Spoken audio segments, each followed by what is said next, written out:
There is a particular kind of wound that leaves no visible mark. It does not arrive with shouting or with accusations or with the kind of scene that gives a woman the dignity of a clear ending. It arrives quietly, in the middle of a ballroom full of candlelight and applause, dressed as a celebration that belongs to someone else. Duke Aldric Vane knew exactly where she was standing.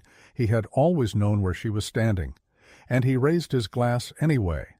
No one in that room understood what they had just witnessed. They saw an engagement. They saw a duke and his chosen bride, and the glittering approval of London's finest names. They saw exactly what they were meant to see. What they missed was a woman near the far window, perfectly still, one hand pressed to the cold glass, and the other curved around a ring that he had placed there himself, in a garden in the dark, when he was still the kind of man who believed his own words. That woman did not make a sound. She did not need to, because what happened next, over the months that followed, across the distance she chose, and the silence she kept, and the slow, deliberate way she rebuilt herself into something no one had predicted, would say everything that ballroom had refused to hear. Her name was Sera Dunmore, and this is the story of what it cost him to forget it. The ballroom of Vane Manor had never looked more magnificent. Hundreds of candles burned from crystal chandeliers, casting golden light over silk gowns and polished titles. Laughter filled every corner, champagne flowed freely, and the evening carried the particular electricity of a society about to witness something it had long anticipated. No one noticed the woman standing near the far window. Still pale, her gloved fingers pressed gently against the cold glass as if she needed something solid to hold on to.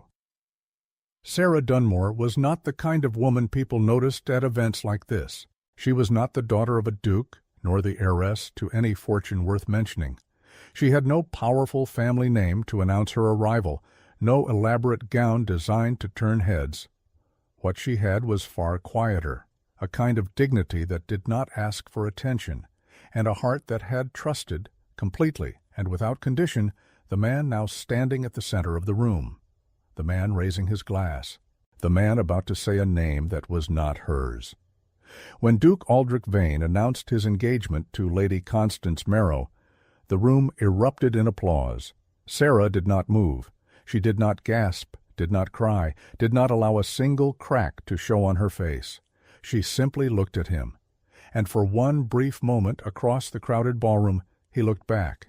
His eyes found hers with the precision of someone who knew exactly where she was standing. And then he looked away. In her other hand, hidden beneath the fold of her evening glove, was a ring. Small, simple, and given to her by him. If you've ever been silenced by someone who should have chosen you, this story is for you.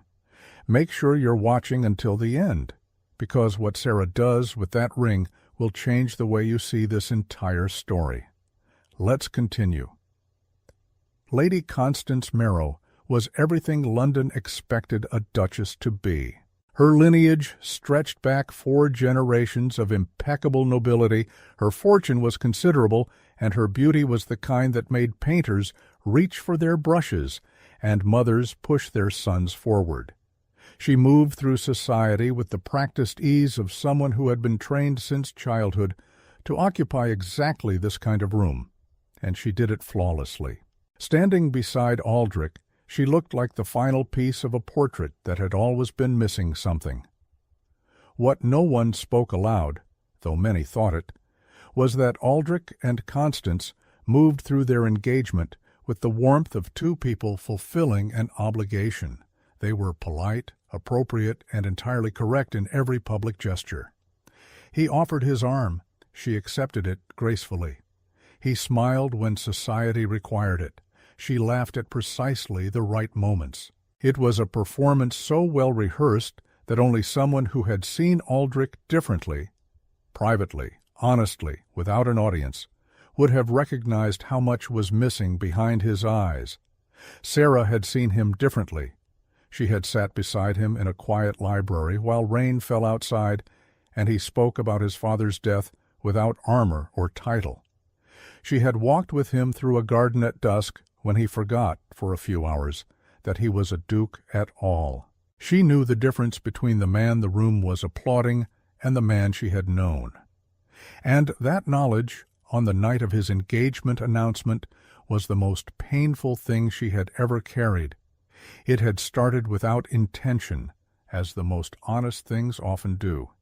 Sera had been invited to Vane Manor not as a guest of honor, but as a companion to her cousin, who moved in circles slightly above her own station. She had expected to spend the evening invisible, and she had mostly, until a wrong turn down a corridor led her into a private study and directly into the path of a man who looked just as surprised to find someone there as she was. He had been standing at the window with a glass of brandy and the expression of someone trying very hard to be somewhere else entirely. They had talked for nearly 2 hours that night, not about society, not about titles or lineage or the season's most eligible matches. They had talked about books and about loneliness and about the strange weight of being surrounded by people who only saw the surface of you. Aldric had laughed, genuinely, quietly, twice. Sera had not expected to remember his laugh. She had not expected to think about it on the carriage ride home, or the next morning, or the morning after that. But she did. What followed over the next several months was not a courtship in any formal sense. There were no calling cards left at proper hours, no chaperones hovering nearby. There were letters, careful, and then less careful. There were walks that lasted longer than planned. And one evening, in the same garden where they had first spoken honestly, Aldric had pressed a small ring into her hand and said that he intended to speak to her father, that he did not care what his mother thought, that some things mattered more than titles. Sera had believed him. That was the part she would spend the longest trying to forgive herself for. Lady Isadora Vane had built her life around one purpose, ensuring that the Vane name remained untouchable. She had survived scandal, managed estates, negotiated alliances, and buried a husband, all without losing her composure or her position. She was not a cruel woman by nature. She was simply a woman who had decided, long ago, that sentiment was a luxury that families like hers could not afford. When she discovered that her son had been meeting privately with a woman of no title and no fortune, her response was not rage. It was something colder and far more effective. She had not forbidden Aldric. She had simply laid out the facts with the precision of someone presenting an accounting ledger. The Vane estate carried debts that a marriage to Sera Dunmore could not resolve. 3 properties were tied to agreements that required a union with established nobility. The family's standing in Parliament, the alliances that protected their interests, the very name he would one day pass on, all of it rested on a single decision. She had not asked him to stop loving Sera. She had simply shown him what loving her would cost everyone around him. And Aldric, raised to believe that duty was the highest form of love, had listened. What Sera never knew was that the night before the engagement announcement, Aldric had stood outside her family's townhouse for nearly an hour in the dark. He had not knocked. He had told himself it was because the hour was too late, because it would cause a scene, because he would explain everything properly once arrangements were settled. But the truth he would not admit for a long time, was that he could not face her. He was ashamed, not of her, of himself. And so he had walked away, and let a ballroom full of strangers deliver the news instead. The night of the announcement, Sera returned home before the last toast was made. She did not rush. Rushing would have drawn attention, and attention was the one thing she refused to give that evening. She walked out of Vane Manor at a measured pace, her spine straight, her expression composed, her gloved hand still curved around the ring beneath the fabric. The footman who opened the door for her saw nothing unusual. Neither did the coachman. Neither did the housemaid who helped her out of her coat when she arrived home. Not one person saw what was happening behind her eyes. There was only one witness to what came after. Her closest friend, Daphne Wycliffe, had been waiting in Sera's sitting room, having left the ball early herself with a quiet suspicion of what the evening would bring. She said nothing when Sera walked in. She simply moved to her side and stayed there. Sera sat down in the chair nearest the fireplace, removed her gloves slowly and deliberately, and opened her hand to look at the ring resting in her palm. She looked at it for a long time.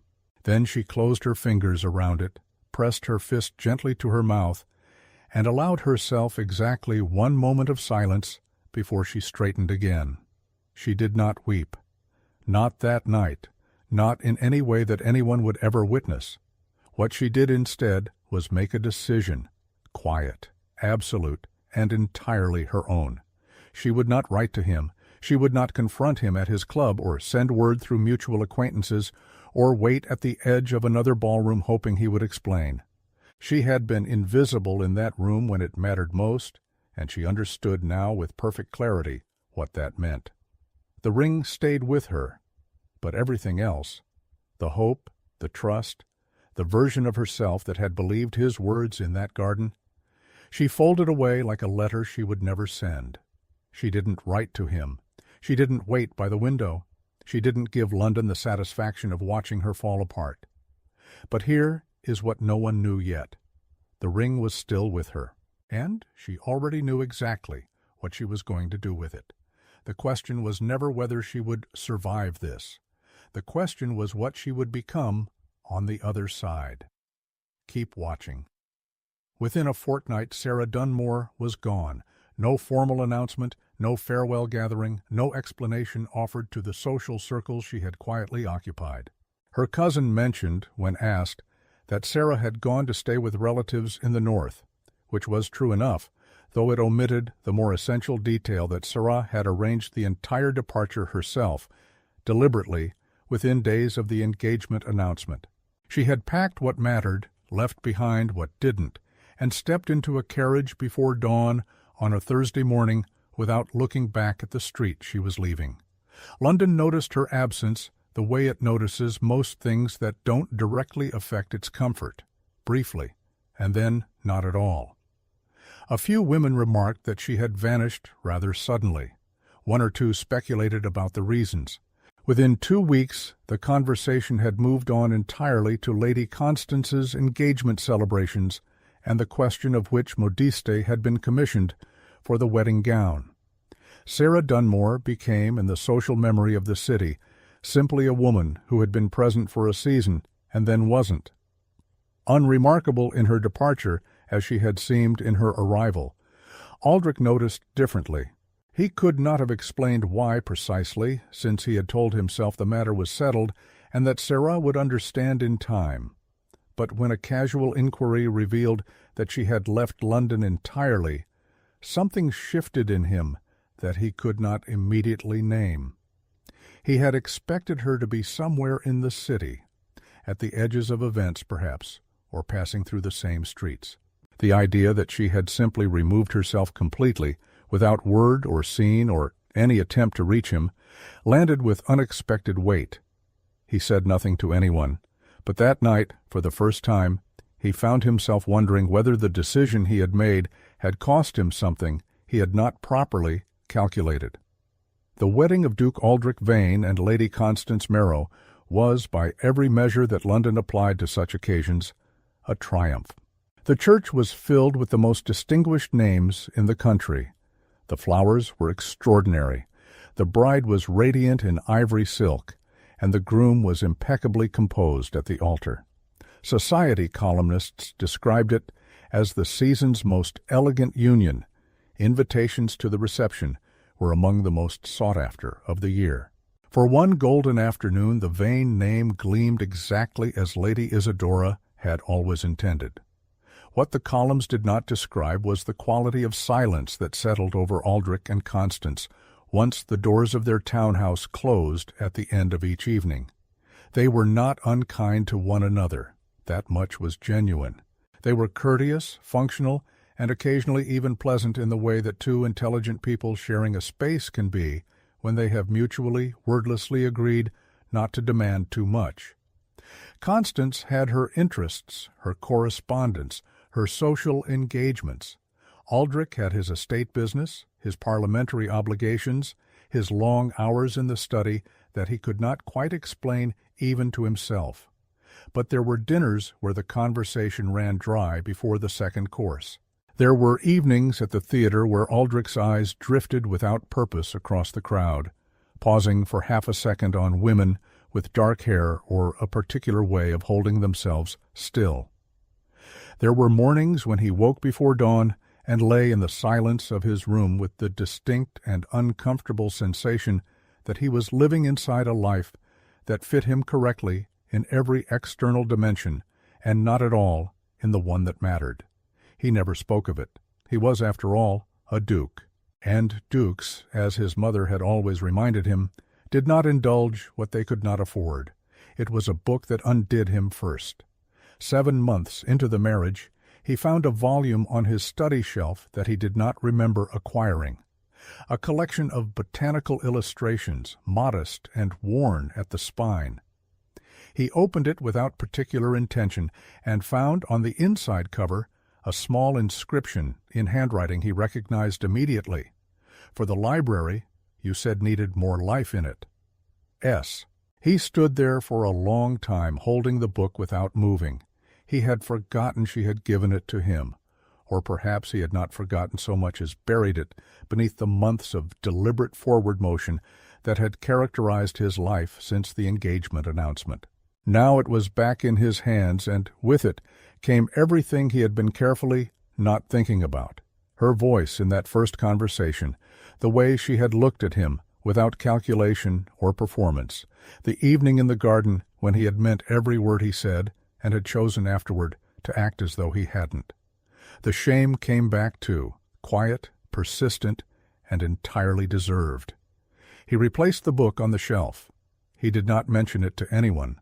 But something had shifted loose inside him, and no amount of parliamentary business or estate correspondence could press it back into place. He began, without intending to notice her absence in a way he had previously managed to avoid.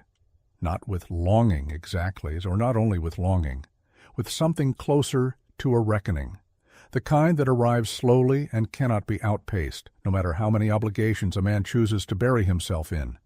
Somewhere in the north of England, Sera Dunmore was living a life that he had made necessary by his own cowardice. And the book on his shelf knew it. Sera Dunmore returned to London on a Tuesday morning in early spring, and she did it without announcement or apology. She had spent 18 months in the north, reading, thinking, corresponding with people who had no connection to the world she had left behind, and slowly, deliberately, rebuilding herself into someone who no longer needed the version of her life that had collapsed in that ballroom.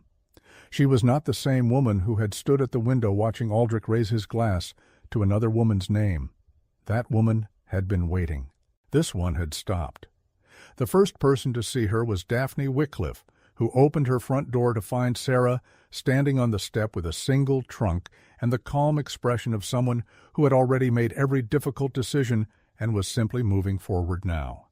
They embraced without excessive words. Over tea, Sera explained that she had secured a small but respectable set of rooms near Bloomsbury, that she had been corresponding with a publisher regarding a collection of essays she had written during her time away, and that she intended to re-enter London society on her own terms, at her own pace, without reference to anything that had happened before. Daphne studied her carefully across the rim of her cup and said simply that she believed her. What Daphne did not say, though she thought it clearly, was that Sera had returned with something that the previous version of herself had never quite possessed. It was not arrogance, and it was not coldness. It was the particular quality of a woman who had looked honestly at her own pain, sat with it long enough to understand it, and emerged on the other side without bitterness, but also without illusions. She was composed in a way that had nothing to do with performance. She was, for the first time, entirely herself, and that Daphne suspected was going to be far more dangerous to certain people than anyone was prepared for. Sera's reappearance in London's social landscape was not dramatic. She did not arrive at a grand ball or engineer a theatrical entrance calculated to turn heads. She attended a literary salon hosted by a well-regarded countess, spoke thoughtfully about two subjects she knew well, and left at a reasonable hour. That was all. But London, which feeds on novelty and transformation with equal appetite, noticed immediately that something about Sera Dunmore was different, and society, once it begins to notice a woman, rarely stops until it has decided what to do with her. Within 3 weeks she had received more invitations than she had accumulated in the entirety of her previous London season. The essays she had submitted for publication were accepted and praised in the kind of intellectual circles that carried genuine influence. A baroness of considerable standing took a visible interest in her company. At a dinner hosted by mutual acquaintances, 2 men of title asked to be introduced. Sera accepted introductions graciously, engaged in conversation with genuine warmth, and gave no one the impression that she was particularly impressed by any of it, which paradoxically impressed everyone enormously. The whispers followed her, as whispers always do. Some remembered vaguely that she had been connected in some way to the Vane household before the Duke's marriage, though the details were hazy enough that no one spoke with certainty.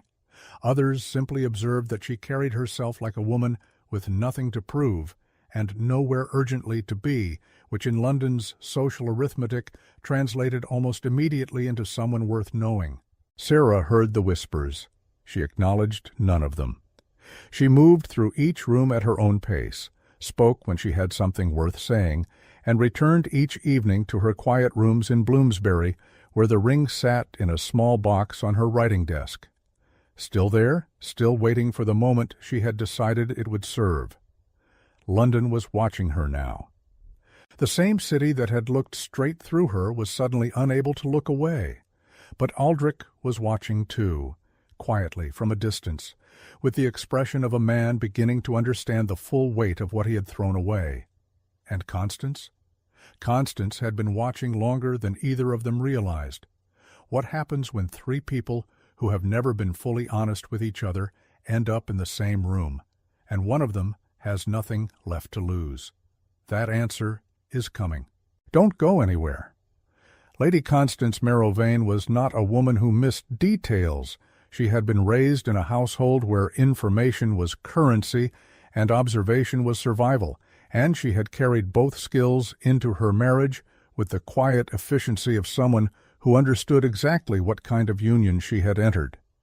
She did not love Aldric in the way poets described love, but she had come to respect him, and in her private estimation, respect was a more durable foundation than most marriages were built on, which was precisely why she found his behavior in the weeks following Sera Dunmore's return to London so thoroughly irritating. It was not obvious to anyone else. Aldric was too disciplined for obvious. But Constance noticed the way he paused when Sera's name surfaced in conversation, too briefly for most people to register, but long enough for a wife paying attention. She noticed that he had twice declined social engagements where, according to her own intelligence, Sera was likely to be present. She noticed that the botanical book had moved from the study shelf to his desk drawer, which she discovered entirely by accident and chose not to mention. Constance was not a woman given to jealousy in the conventional sense. What she felt was something sharper and more practical, the recognition that there was an unresolved chapter in her husband's life that he had never been honest with her about. She did not confront him immediately. That was not her method. Instead, she gathered information the way she gathered everything, quietly, patiently, and without revealing her hand. She asked careful questions of careful people. She listened to what was said and, more importantly, to what was not. And gradually the outline of what had existed between Aldric and Sera Dunmore before the engagement became clear enough for her to understand that she had married a man carrying a weight he had never named to her. What she decided to do with that understanding was, for the moment, entirely her own.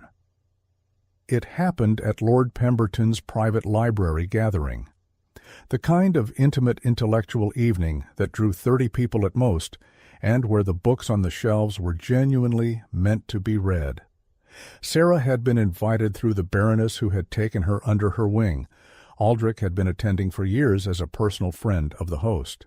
Neither had any reason to expect the other would be there, and neither was. Aldric saw her first. She was standing at the far end of the room with her back partially toward him, examining the spine of a volume she had pulled from the shelf, and for a moment he simply stood in the doorway and looked at her with the expression of a man who has spent considerable time trying not to think about something and has just been confronted with the proof that it hasn't worked. He composed himself. He crossed the room. He said her name with the careful neutrality of someone who has rehearsed for a conversation he never quite believed would happen. Sera turned, looked at him, and said, "Duke Vane." Not Aldric, not with warmth or coldness, but with a precise, deliberate formality that placed the entire history between them into a single form of address. He began to speak, something about how she was looking well, something about her essays, the kind of careful opening that a man uses when he has too much to say and no right to say any of it. She let him finish.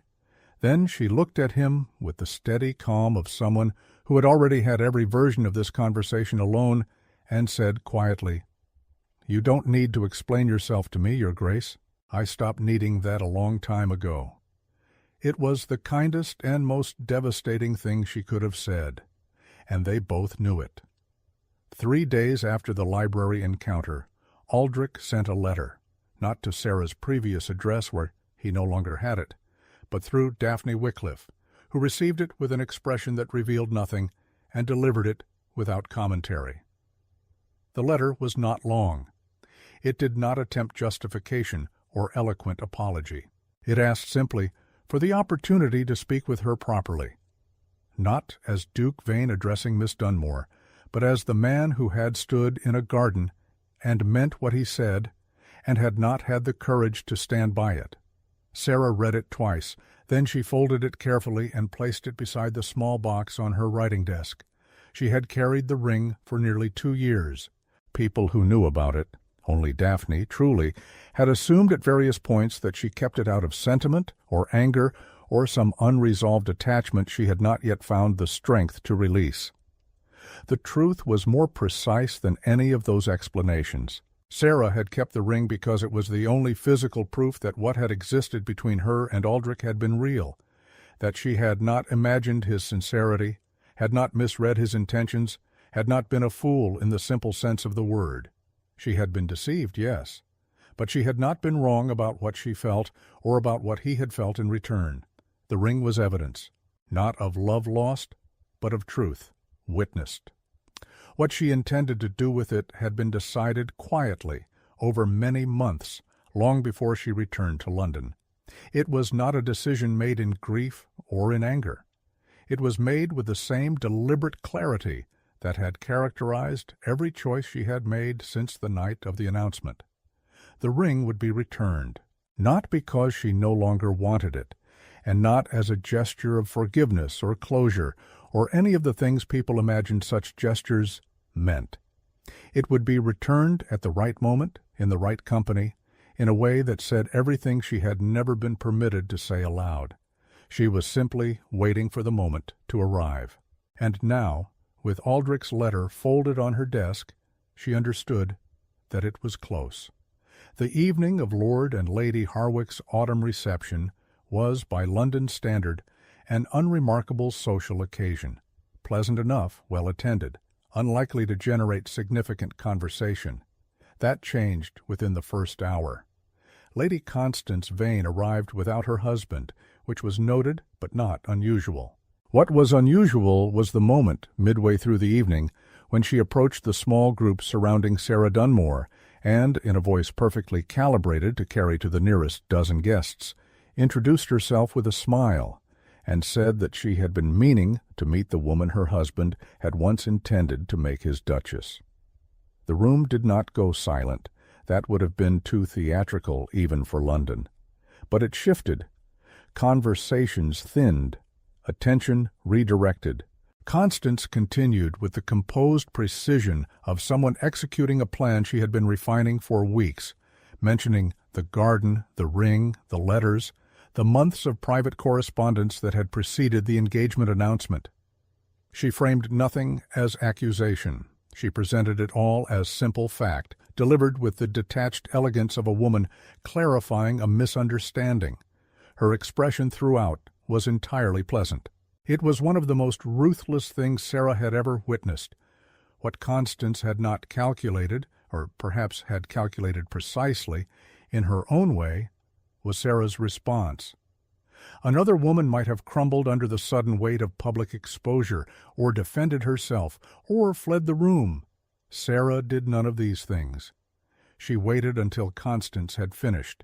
Then she looked at her with genuine composure and said that she appreciated the introduction, that the facts were accurate, as stated, and that she hoped Lady Vane was well. Nothing more. The room, expecting drama, received instead the spectacle of a woman so entirely unbothered by exposure that the exposure itself lost all its intended power. By the end of the evening, the sympathy in that room belonged entirely to Sera, and several people were asking themselves quietly what kind of man had let her go.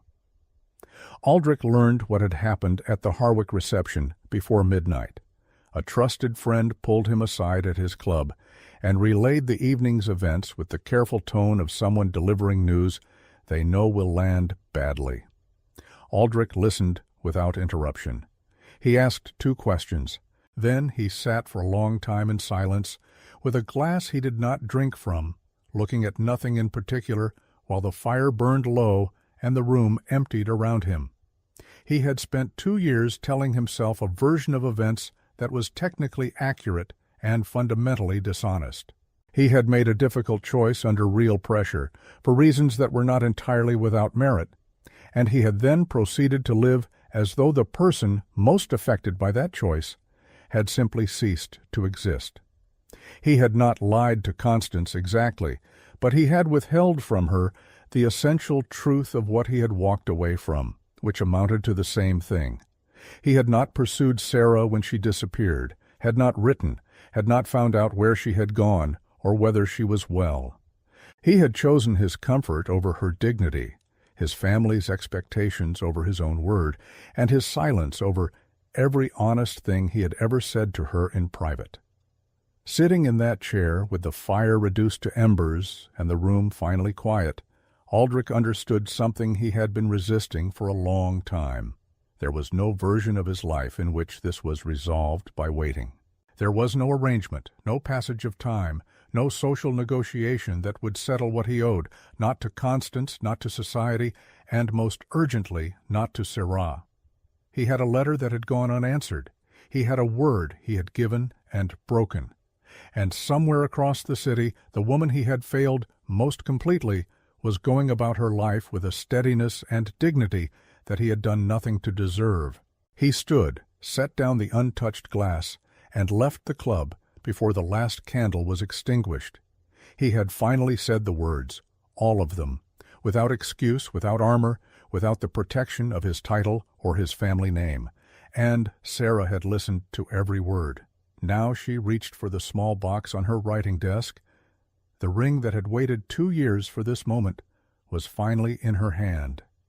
What she says next, and what she does with that ring, is the moment this entire story has been building toward. Do not stop now. Aldric came to Bloomsbury the following morning at a proper hour, which was the least he could manage. Daphne answered the door, assessed him with the unhurried judgment of a woman who had spent 2 years watching her closest friend rebuild after what he had done, and showed him into the sitting-room without warmth but without refusal. Sera was already there, seated at her writing desk, with her correspondence open before her, and she did not stand when he entered. She looked at him with the same measured calm she had carried since her return, not cold, not angry, simply present in a way that asked nothing of anyone. He apologized. It took him some time to do it properly, and to his credit he did not rush it or dress it in excuses. He named what he had done with accuracy, the cowardice, the silence, the letter never written, the door never knocked. He said that he had told himself for 2 years that his reasons had been sufficient, and that he no longer believed that. He said that he was not there to ask her for anything, that he had no right to ask her for anything, but that he needed her to know that she had never been invisible to him, that the shame had always been his, never hers. Sera listened to all of it without interrupting. When he finished, she was quiet for a moment. Then she reached into the small box on her writing desk and took out the ring. She held it for a moment between her fingers, not extended toward him, not yet, simply held, in the unhurried way of a woman who has thought about this moment long enough to inhabit it completely. She looked at it, then looked at him and said, "I kept this because I needed to know that what happened between us was real. I know that now. I've known it for a long time." She set it on the desk between them. "I'm not returning this because I've forgiven you, Aldric. I'm returning it because I no longer need the proof. I know who I am. I knew it before you did." She folded her hands in her lap. "That is not something you gave me. I gave it to myself."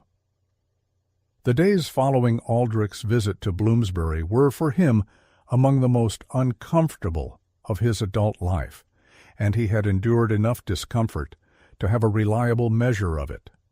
The story of what Constance had revealed at the Harwick reception had circulated with the particular velocity that London reserved for narratives involving powerful men and the women they had wronged. People who had never paid particular attention to Sera Dunmore were now paying close attention.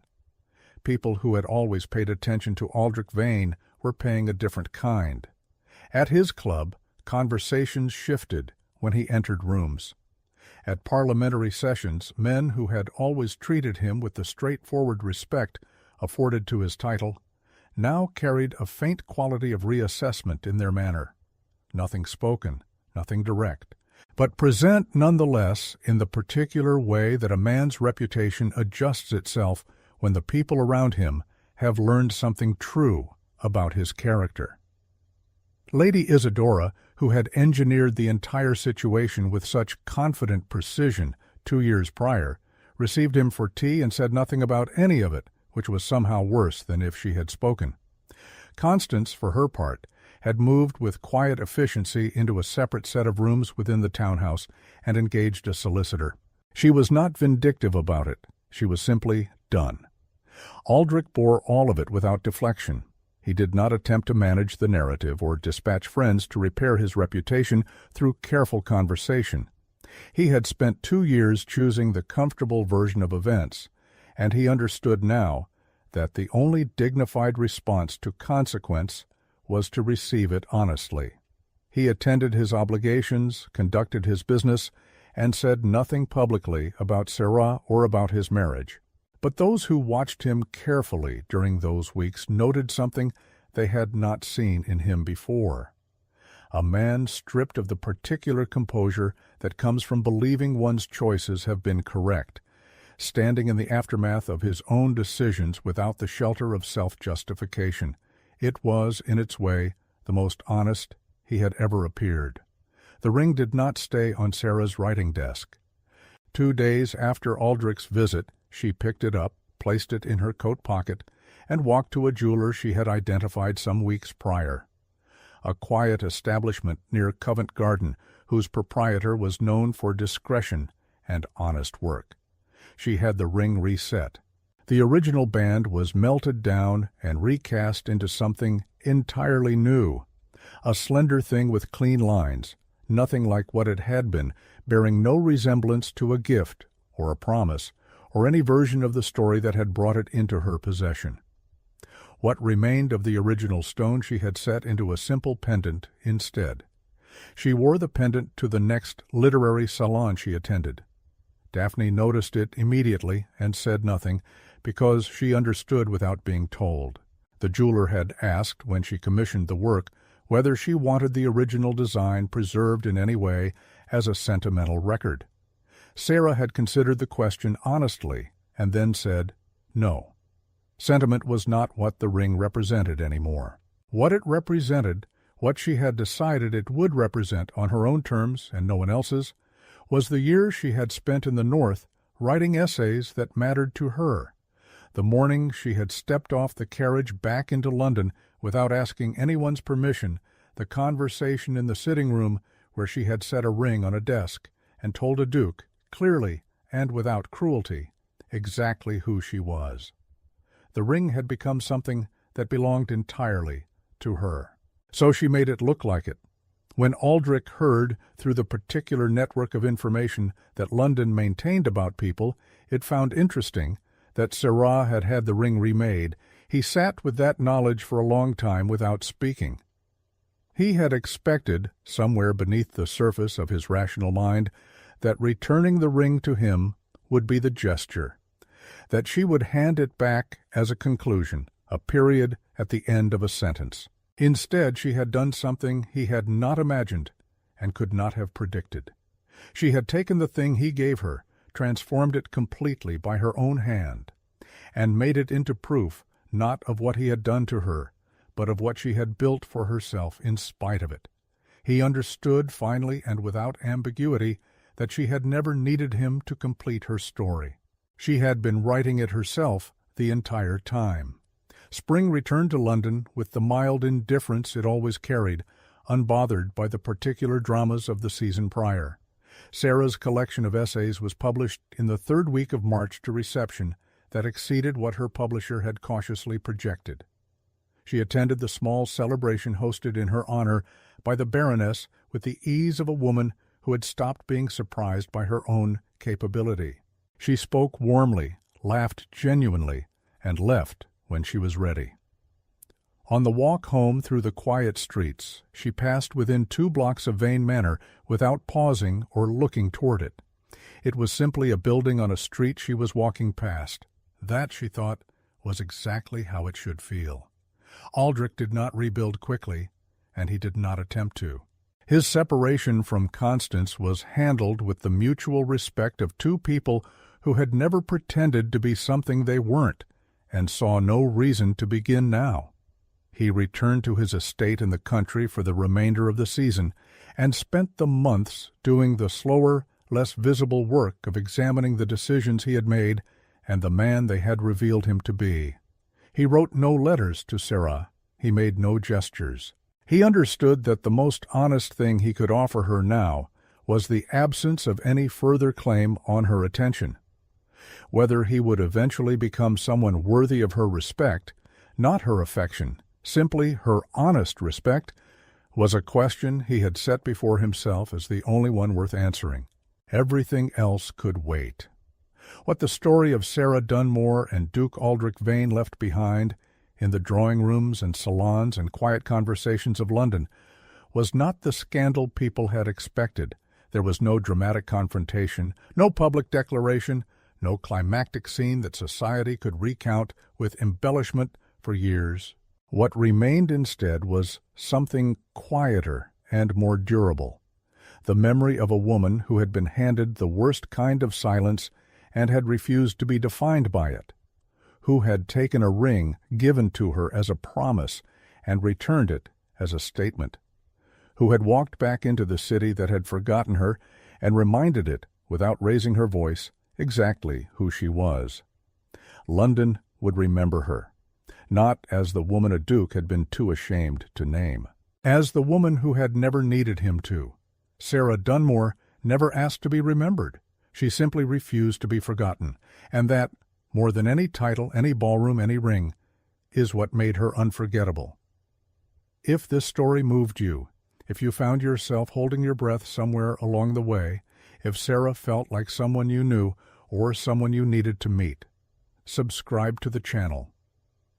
Every week we bring you stories like this one, women who were underestimated, loves that were tested, and truths that refused to stay buried. Stories told with the care they deserve. Hit the subscribe button, ring the notification bell, and come back next week, because the next story is already waiting for you. And trust us, you don't want to miss it.